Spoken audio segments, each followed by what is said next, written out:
नवऱ्याच्या मृतदेहाजवळ बसून अश्लील व्हिडिओ बघायचे, नोकरीच्या ठिकाणी जोडले लॉजवर काम क्रीडा। आंध्र प्रदेशमधील गुंटूर जिल्ह्यातील चिलुवुरू गावामध्ये राहणारे लोकम शिवा नागराजू हे कांद्याचे व्यापारी होते। साधं राहणीमान, कुटुंबासाठी झटणारा स्वभाव आणि व्यवसायामध्ये प्रामाणिकपणा हीच त्यांची ओळख होती। 2007 साली त्यांचा विवाह लक्ष्मी माधुरीसोबत झाला। शिवनागराजू यांची आर्थिक परिस्थिती चांगली होती, स्वभावही चांगला होता। त्यातच लक्ष्मी माधुरीसारखी सुंदर पत्नी मिळाल्याने त्यांना स्वर्ग जणू 2 बोटावर आल्यासारखे वाटत होते। सुरुवातीची काही वर्षे संसार सुखासमाधानाने चाललेला होता। या दाम्पत्याला 2 मुले झाली। शिवनागराजूंनी संपूर्ण जगणेच या कुटुंबाभोवती फिरवले। काळ जसजसा पुढे सरकत गेला तसतशी पती पत्नीमध्ये एक अदृश्य दरी निर्माण होऊ लागली। याचे कारण होते शिवनागराजू यांचा व्यवसाय। त्यांच्या पत्नीला पतीचा कांद्याचा व्यवसाय मान्यच नव्हता। त्यातच या व्यवसायामध्ये मोठी मंदी आली। बायकोची नाराजी आणि व्यवसायामध्ये नुकसान यामुळे त्यांनी हा व्यवसायच बंद केला। जणू त्यांचे नुकसानीचेच दिवस होते की काय असे कळत नव्हते। कारण त्याच काळामध्ये त्यांना शेअर मार्केट ट्रेडिंगमध्येही मोठे नुकसान झाले होते। ते चांगलेच आर्थिक संकटात सापडलेले होते। दरम्यान 2 मुलांची आई झालेल्या लक्ष्मी माधुरीला एका थिएटरमध्ये तिकीट काउंटरवर काम आले। हे काम तिला गोपी या तरुणाने ऑफर केलेले होते। आता आर्थिक अडचणीच्या काळामध्ये तिला काम मिळाले होते। ती काम करण्यास तयार होते। त्यामुळे शिवनागराजू यांचे काही चालले नाही। त्यांनी पत्नीला नोकरी करण्याची परवानगी दिली। आता ती नोकरी करू लागली। येथेच या प्रकरणाला वेगळे वळण लागले होते। तिथे गेल्यानंतर गोपीबद्दल तिला अधिक माहिती मिळाली। गोपी हा उद्योजक होता। त्याने अनेक छोटे मोठे उद्योग सुरू केले होते।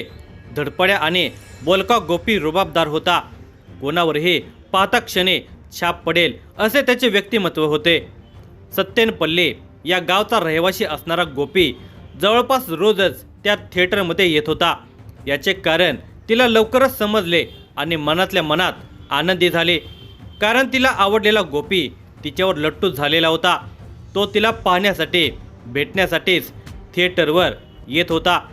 आता ती त्याच्यासाठी वेळ काढू लागलेली होती। त्याच्याशी गप्पा मारण्यामध्ये वेळ घालवू लागलेली होती। दोघांच्यामध्ये चांगली मैत्री झाली होती। दोघांच्यामध्ये जवळीकता निर्माण झालेली होती। पण तो काही बोलत नव्हता आणि तिला कधी एकदा त्याच्या मनातले काढून घेतो असे झालेले होते।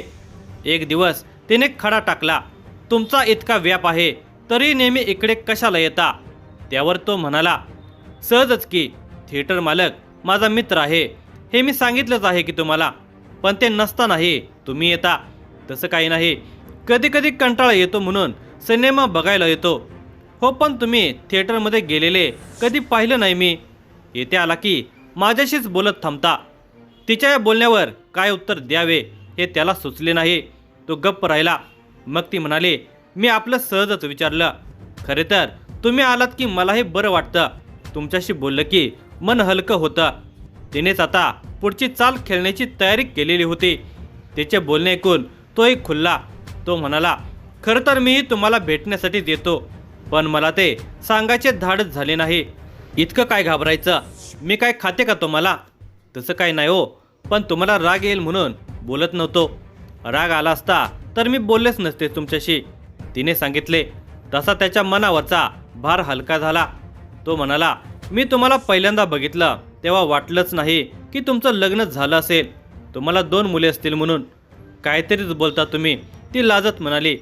हो, खरंच तुम्हाला राग येणार नसेल तर एक सांगू का? पण तुम्ही चिडायचं नाही। सांगा की त्यात काय चिडायचं आहे? तो तिच्या कानाजवळ जात हळूच म्हणाला, मी तुला प्रपोज करणार होतो। त्याच्यावर डोळे वाटरत ती म्हणाली, काय बोलता हे?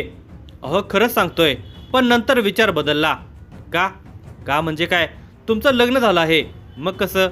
मनात असतं तर कोणी गप्प राहिलं नसतं, बोलून मन मोकळं केलं असतं। ती खट्याळपणे त्याच्याकडे बघत म्हणाली। तो तिच्या डोळ्यामध्ये म्हणाला, आता सांगितले की मग असं सांगून काय फायदा? मग कसं सांगू? त्याने विचारलं। तिने उत्तर दिले, ते तुमचे तुम्ही बघा, मी काय सांगू? हसत हसत ते आपले काम करू लागले. तो काही वेळ थांबला आणि तेथून निघून गेला. दोघांच्याही मनामध्ये आता प्रेमाचा अंकुर फुललेला होता. तिच्याकडून प्रतिसाद दिलेला होता हे त्याच्या लक्षात आलेले होते. पण तिला सांगायचे कसे हा प्रश्नच होता. नेहमीप्रमाणे तो भेटत होता. दोघांच्या गप्पा होत होत्या. एक दिवस बोलता बोलता त्याला समजले की तिचा पती मुलांना घेऊन बाहेर जाणार आहे आणि ती घरीच थांबणार आहे. तिने हे त्याला मुद्दाम सांगितले होते हे त्याच्याही लक्षात आले होते. ती वेळ साधत तो तिच्या घरी गेला. पिशवीतून गुलाबाचे फूल आणि एक स्मार्टफोन घेऊन तो तिच्या घरी पोहोचला. सहजपणे आल्यासारखे करून तो गेला होता. तिने त्याचे हसून स्वागत केलेले होते. घरात कोणी नसल्याचा त्याला अंदाज आला. तोवर तिने त्याला पाणी दिले. ती चहा करण्यासाठी जाणार त्याआधीच तो म्हणाला, थांब, मला तुझ्याशी बोलायचं आहे. चहा करते मग चहा घेत बोलू, असं म्हणत ती आत निघाली. त्याच क्षणी त्याने तिचा हात धरून थांबवले. त्याने हात धरल्याने ती शहारली. काय करता हे? ती पुटपुटली. माझे प्रेम आहे तुझ्यावर, मला मिळेल का तुझे प्रेम? असे म्हणत त्याने गुलाबाचे फूल तिच्या समोर धरले. तिने ते फूल घेतले. ती लाजेने चूर झालेली होती. त्याने स्मार्टफोनचा बॉक्स तिच्या हातात दिला. हा फोन तुझ्यासाठी आणला आहे. तू विचार करून या फोनवरून मला उत्तर दे, असे म्हणत त्याने तिचा हात सोडला. तिला प्रेमाची वेगळीच नशा झाली होती. थोडा वेळ गप्पा मारून तो निघून गेला. तिने ते फूल स्मार्टफोन लपवून ठेवला. रात्री पती मुलांच्यासह घरी आला. नेहमीप्रमाणे दिवस संपलेला होता. रात्र झालेली होती. रात्री पतीने तिला भाऊपाशात घेतले. पण तिला तो स्पर्श नकोसा वाटत होता. ती आता गोपी आणि तिचा नवरा शिवनाग राजू यांच्यामध्ये तुलना करू लागलेली होते. त्यात पतीपेक्षा तिला गोपीच जास्त चांगला वाटत होता. पण पतीला साथ देण्याऐवजी तिला पर्याय नव्हता. पती तिला भोगत असला तरी तिच्या मनामध्ये मात्र गोपी होता. कधी एकदा गोपीच्या भाऊपाशात जातो की असे तिला झालेले होते. तिकडे त्याची तीच अवस्था झालेली होती. ती नोकरीसाठी येत होते. तिथेच गोपीने जुगाड केले होते.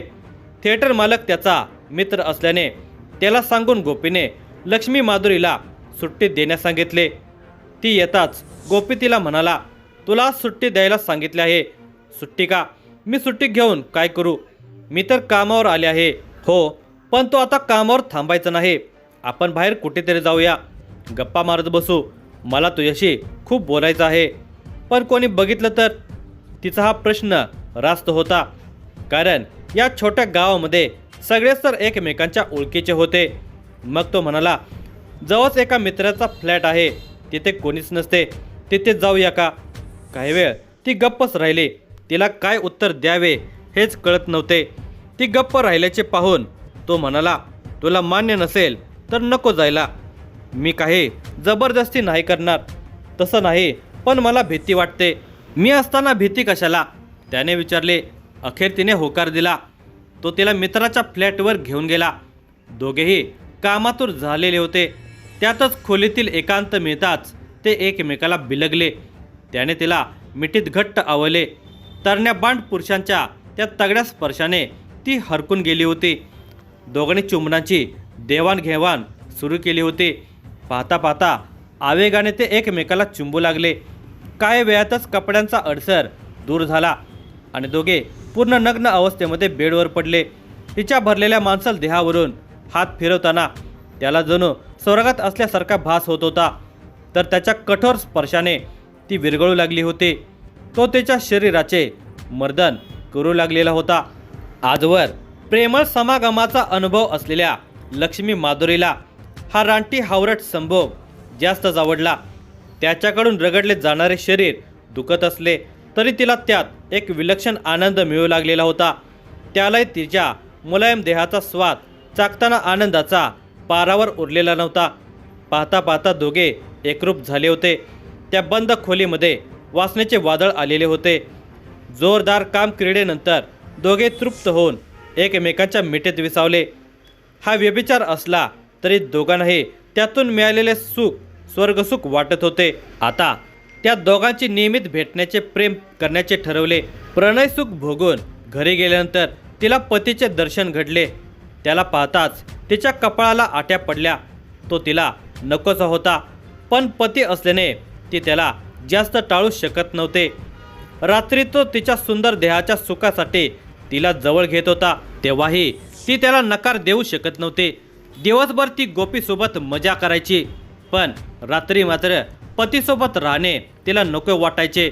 हे तिला प्रियकर गोपीला बोलून दाखवले. यावर काय उपाय केला तर पती तिच्यापासून वेगळा राहील यावर ते विचार करू लागले होते. या विचारांती असे ठरले की गोपीच्या ट्रॅव्हल्स एजन्सीचे ऑफिस हैदराबादमध्ये आहे. तिचे शिवनागराजूला नोकरी लावायची, त्यामुळे तो नोकरीच्या ठिकाणी म्हणजे हैदराबादला राहील. त्यामुळे गावामध्ये ते आणि गोपी यांना निवांत सुख घेता येईल. हे ठरल्यानंतर काहीतरी मोठं करायचं असेल तर शहरात जावं लागेल असे सांगत तिने पतीला हैदराबादला जाण्यासाठी तयार केले. तिथे त्याला गोपीच्या ट्रॅव्हल्स एजन्सीमध्ये काम चालून आलेले होते, म्हणजे शहरामध्ये जाऊन नोकरी शोधत फिरण्याची गरजही नव्हती. शिवाय गोपीने ॲडव्हान्स पैसेही दिलेले होते. हे सगळे तो शिवनागराजूच्या नोकरीसाठी करत नव्हता, तर त्याच्या बायकोसोबत राहण्यासाठी करत होता. हे शिवनागराजू समजलेले नव्हते.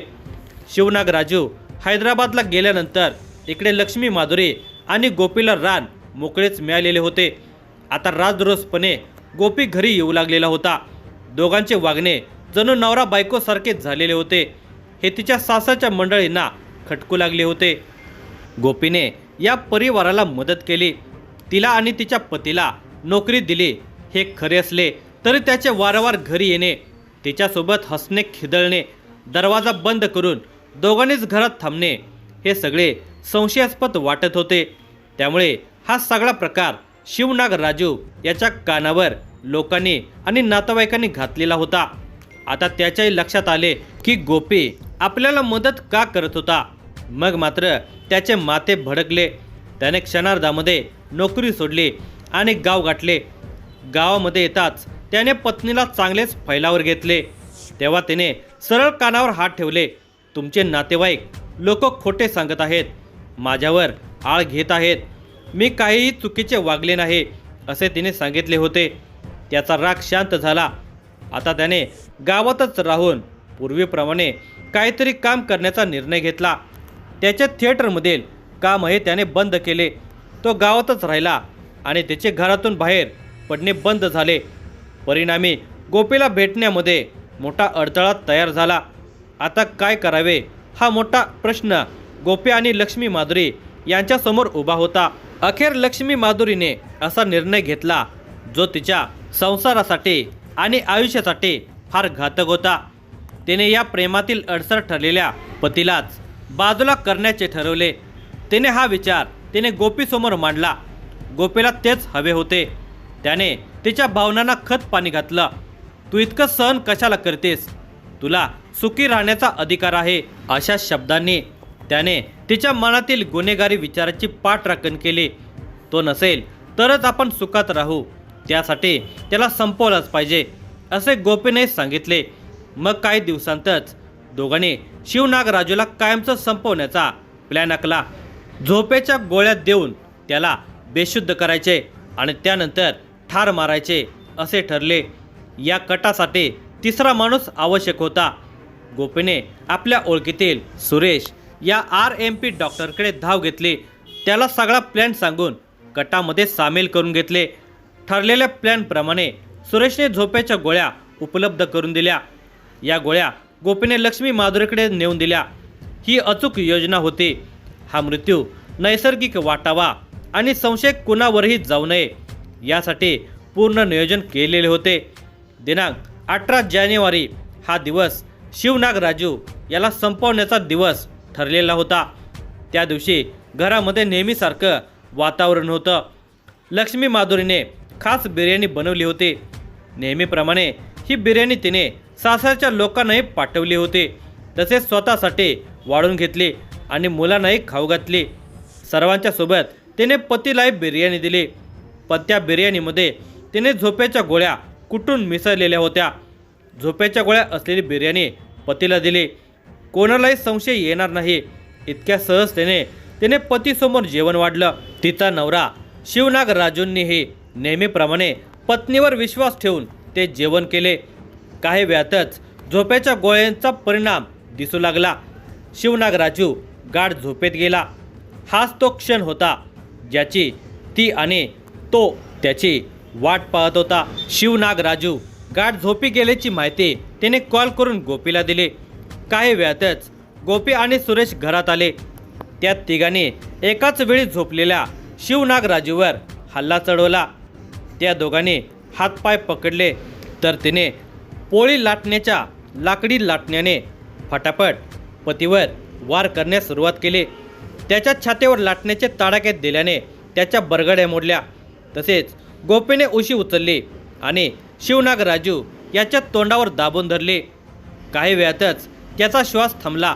त्याचा मृत्यू झाल्याचे लक्षात येताच त्या दोघांनी तिथून पळ काढला तर ती त्या मृतदेहाजवळच बसून राहिली. पण तिला झोप येत नव्हती. मग तिने स्मार्टफोन काढला आणि तिला व्यसन असलेल्या पॉर्न फिल्म ती बघू लागली. रात्रभर ती अश्लील व्हिडिओ पाहत पतीच्या मृतदेहाजवळ बसून होते. पहाटेच्या दरम्यान तिने आक्रोश करण्यास सुरुवात केली. तिच्या आवाजाने परिसरातील लोक जागे झाले आणि तिच्या घरी धावले. तेव्हा तिने आपल्या पतीला हृदयविकाराचा झटका आल्याचं सांगितलं. सुरुवातीला सगळ्यांना ते खरे वाटलं. लोकांनी हळहळ व्यक्त केली आणि अंत्यसंस्काराची तयारीही केली. दरम्यान या घटनेची माहिती पोलिसांना मिळाली. पोलीस तातडीने घटनास्थळी दाखल झाले. पोलिसांनी मृतदेह तपासला तेव्हा एक गोष्ट त्यांच्या लक्षात आली की शिवनाग राजूच्या कानातून रक्त वाहत होतं. हे नैसर्गिक मृत्यूशी जुळणारं नव्हतं. संशय बळावलेला होता. पोलिसांनी मृतदेह शवविच्छेदनासाठी पाठवण्यात आला. पोस्टमॉर्टम अहवाल आलेला होता आणि सगळं चित्र बदलून गेलं. शिवनाग राजूच्या छातीच्या हाडांना गंभीर तडे गेले होते. अंतर्गत जखमा झालेल्या होत्या. तसेच त्याचा श्वास गुदमरून मृत्यू झालेला होता. म्हणजे हा हृदयविकार नव्हता तर हत्या होते. पोलिसांनी तपासाची दिशा बदलली आणि लक्ष्मी माधुरीवर लक्ष केंद्रित केलं. कसून चौकशी, प्रश्नांची सरबत्ती आणि पुराव्यांची सांगड या सगळ्यापुढे लक्ष्मी माधुरी फार काळ टिकू शकली नाही. अखेर तिने आपला गुन्हा कबूल केला. तिच्या कबुली जबाबानंतर गोपी आणि सुरेश यांनाही अटक करण्यात आली. गुंटूरचे पोलीस अधीक्षक वकुल जिंदल यांनी पत्रकार परिषदेमध्ये हा संपूर्ण प्रकार उघड करताना स्पष्ट केला की हा खून अचानक घडलेला नव्हता तर नियोजनबद्ध आणि थंड डोक्याने आखलेला एक कट होता. या घटनेने परिसरामध्ये एकच खळबळ उडाली. 2 मुलांचे भविष्य, एका कष्टकरी माणसाचा विश्वास आणि नात्यांची पवित्रता सगळंच या गुन्ह्यामध्ये चिरडून गेलं. प्रेमाच्या नावाखाली सुखाच्या हव्यासापोटी एका पत्नीनेच आपल्या पतीचा जीव घेतला. हा गुन्हा केवळ कायद्याचा नाही तर समाजाच्या मनाला हादरवणारा आहे. अशा घटना वाढणे हे समाजासाठी अत्यंत घातक असून प्रबोधनाची नितांत गरज अधोरेखित करणारे आहे.